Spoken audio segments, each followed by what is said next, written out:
여러분 안녕하십니까. 사과콜라TV입니다.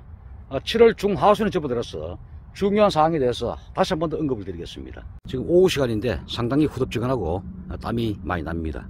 그럼에도 불구하고 제가 걱정이 돼서 다시 한 번 더 방송을 해드려야 되겠다는 마음이 들어서 현장에 들러봤습니다. 금년도 이 탄저병이 상당히 균이 많습니다.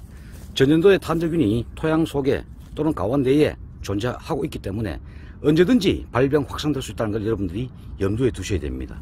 탄저병은 지금은 눈에 잘 보이지 않지만 어느 정도 가온 환경 조건이 탄저균이 확산될 조건이 되고, 또한 열매가 당 함량이 10 내지 11브릭스 올라가면은, 또한 착색이 일부 되면은 탄저균이 잠재되어 있던 것이 과일에 확 퍼지게 되어 있습니다. 그때는 아무리 좋은 약을 쳐도 좀 힘들다, 그런 마음이 듭니다. 그래서 제가 미리미리 사전에 예방해달라는 말씀을 계속 드리고 있습니다. 복숭아에는 탄저병이 잘 보이지 않는데 그럼에도 불구하고 금년도 복숭아의 탄저병이 상당히 심한 가수원이 많습니다.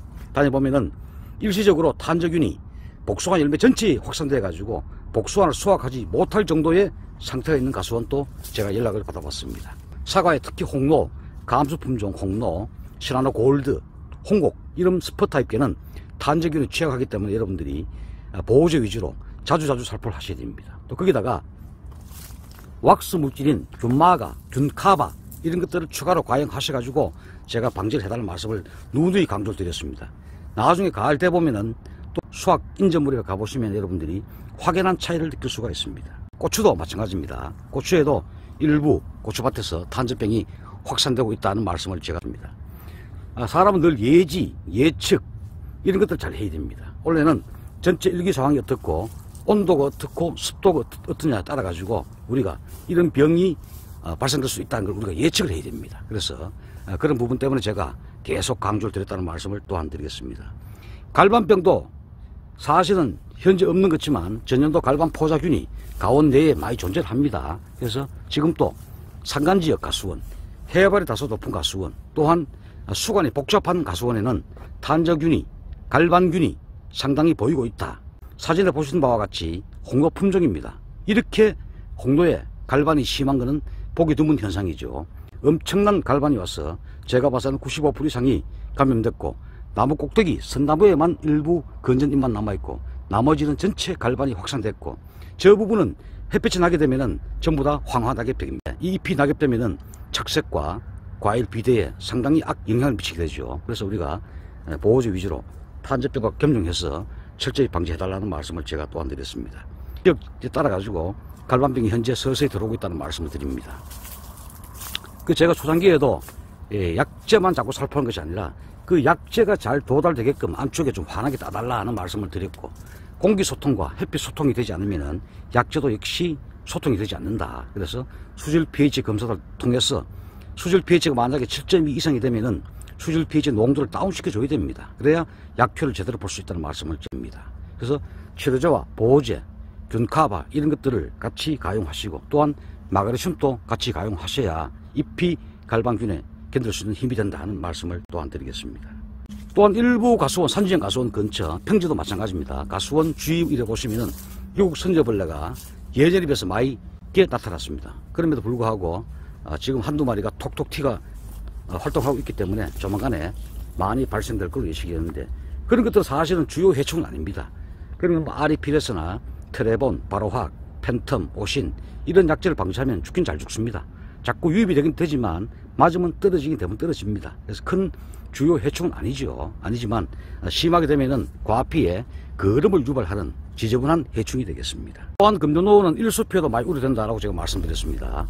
장기간 햇볕에 노출되는 그런 부위, 이런 열매도 보면 햇빛에 많이 노출되었습니다. 지금 빨갛게 물들고 있죠. 저 부분도 보면은 햇빛에 장기간 노출됐기 때문에 착색이 발견되고 있고, 저기가 누렇게 한번 떴습니다. 저런 현상이 상당히 많을 것이다. 제가 지난 방송에 착과 부위에 따라 가지고 일수표가 많이 나타날 것이다. 전정하실 때 결과지군이 땅을 보도록 이렇게 쭉쭉 늘어져야, 열매가 잎속에 가려져야 이 고온기 때 우리가 그런 것들을 빠져나갈 수가 있는데, 특히 이 열매가 햇빛에 많이 노출되지 않도록 착과 부위를 조정하실 필요성이 있다. 전정 방법이 그래서 중요하다는 말씀드립니다. 탄산칼슘을 지금 이맘때가 되면은 한 2, 3회 정도, 탄산칼슘 종류가 많습니다. 별 무리 없는 그런 제품을 여러분들이 선택하셔가지고 한 2회 내지 3회 정도 10일에서 12일 사이에 한 번 정도 그런 간격으로 여러분들이 2, 3회 정도는 살포하시면은 일소 예방에 그 정도 도움이 된다는 말씀을 제가 또한 드리겠습니다. 또한 금년도는 이 응애는 금입과죠. 금입과면서 금년도 응애 개체수가 많습니다. 아직은 활동을 많이 하고 있지 않고 일부 농가에서 응애 피해가 있다는 연락이 오고 있습니다만 아직까지 전국적으로 대단히 확산된 건 아닙니다. 아니지만 저희들이 예찰 결과 응애 알수는 상당히 많다. 뭐 상추라든지 파, 고구마 이파리 이런 데 보면은 응애가 상당히 많습니다. 결과적으로 가수원 내에도 응애가 많죠. 물론 그런 작물보다 이 과수가 응애 피해가 더 심합니다. 한번 발생되면은 잡는데 정말 애로사항이 많고 응애를 먹게 되면은 잎이 누렇게 됩니다. 그 잎은 결과적으로 광합성 활동하지 못하는 무효잎이 됩니다. 다른 말로 하면은 갈반이 온 잎과 진배가 없다. 똑같은 현상을 초래한다. 그래서 늦가을에 아마 제가 지금 만약에 응애 개체수가 많음에도 불구하고 아직까지 우리 밭이 깨끗하다 이렇게 생각하시는 분이 많을 겁니다. 제가 봐서 수확 인전 무렵 9월 중순 이후부터 응애가 대단히 확산될 수가 있다. 그래서 여러분들이 눈에 응애가 보이지 않더라도 정기적으로 알을 잡는 응애약, 만약에 응애가 기어다는 것이 보인다 그러면 성충을 잡는 응애약과 병행해서 정기적으로 방제를 하는 게 맞습니다. 나중에 발생되면 아무리 쳐도 잘 잡히지 않고 과수하신 분들이 고령화가 됐기 때문에 응애가 눈에 잘 보이지 않는 게 사실입니다. 머리가 스물스물 그렵다, 잎이 누렇게 갑자기 변했다, 그때는 개체 수가 너무 많기 때문에 잡기가 힘듭니다. 미리미리 사전 방제를 하는 게 맞다는 말씀을 또한 강조를 드리겠습니다. 최근 제가 연락을 받고 있는데 석회보로독 때문에 약흔 발생이 심하다. 다른 말로 석회보로독 살포 후에 약해 발생이 많다. 그런 이야기를 많이 듣고 있습니다. 아직 제 주위에는 못 봤는데 타 지역에서 그런 연락이 저한테 사진이 넘어오고 있는데 보면은 우리가 생육기 중에는 가급적이면 저희들은 석회보로독을 사용하도록 권장하지 않습니다. 다만 그것이 갈반병에는 상당히 효과가 있는 게 맞습니다. 근데 우리가 석회보로독 치고 난 다음에 뭐 이틀 내로 하루 내로 또 곧바로 비를 맞게 되면은 과피가 얼룩덜룩해지거나 동록이 발생될 수 있습니다. 요새는 국지성 호우가 많기 때문에 비가 갑자기 내릴 수가 있습니다. 그래서 적합하지 않다고 제가 말씀드립니다. 앞전 후에 약제가 중요하죠. 특히 별난 수화제 이런 것들은 가까운 근접 살포하게 되면 약해 유발이 상당히 심할 수가 있기 때문에 함부로 권장하지 않는다는 말씀이겠습니다. 그 다음에 중요한 것이 네오보로도는 CU 구리가 함유됐기 때문에 가수원 사용을 금하고 있습니다. 특히 사과밭에는 사용하지 못하도록 하고 있습니다. 사용하신 농가께서는 동격이 약제로 사용하셔야 됩니다. 기계유 칠 때 그때 살포해야 됩니다. 그때는 아직까지 사과나무 잎이 전개가 되지 않았기 때문에 그때 살포하는 게 맞습니다. 홍내기에 즉 꽃봉우리가 뻘긋뻘긋할 때 치는 경우가 있습니다. 그때는 꽃잎도 약해를 낼 수 있습니다. 적합하지 않는 약이다. 더군다나 생육기 중에 CU가 함유된 약제는 절대 살포해서는 안 됩니다. 즉 물론 우연하게 잘 넘어가는 가수원이나 농가도 있을 수 있겠지만 한 방의 농사는 망할 수가 있습니다. 그래서 그런 위험한 약제는 사용하지 않는 것이 바람직하다는 말씀을 강조를 드리겠습니다. 네오보로독을 치고 난 다음에 과피에 맞게 되면은 열매 과피가 노랗게 황금색을 띠면서 곰보 현상이 나타납니다. 위험하죠. 맞은 부위는 다 그럴 수가 있습니다. 그래서 그런 약제는 적합하지 않다는 말씀을 했습니다. 저는 현장에서 다 제가 눈으로 지켜보고 경험했는 내용을 토대로 여러분한테 안전하게 제가 권장드렸습니다. 방제를 할 때는 별 무리 없이 탈 없이 안전하게 방제를 하셔야 됩니다. 그러한 약한 현상이 나타나면은 좋은 열매를 수확하지 못하고 그것이 곧바로 여러분들의 손실과 직결되기 때문에 조심해야 되죠.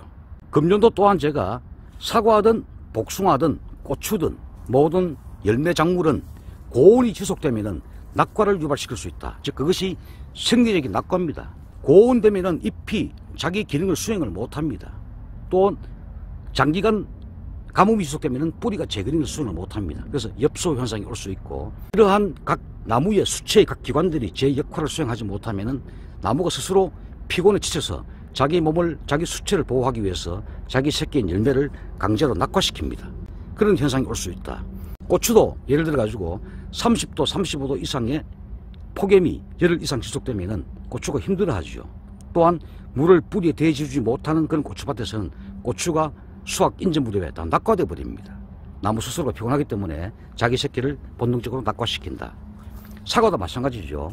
큰 이 과수나무도 우리가 보면은 수확 인전 무렵에 너무 폭염이 지속되거나 너무 뜨겁거나 그런 광합성을 못하고 뿌리에 또 수분이 없다 보니까, 비가 오지 않다 보니까 나무가 스스로의 자기 수채 보존을 위해서 자기 새끼를 낙화시킬 수가 있습니다. 그런 현상이 원래 다수 내지 일부 발생되는 것을 여러분들이 목격하실 수가 있겠습니다. 그래서 관수가 중요하다는 말씀을 또한 제가 드리겠습니다.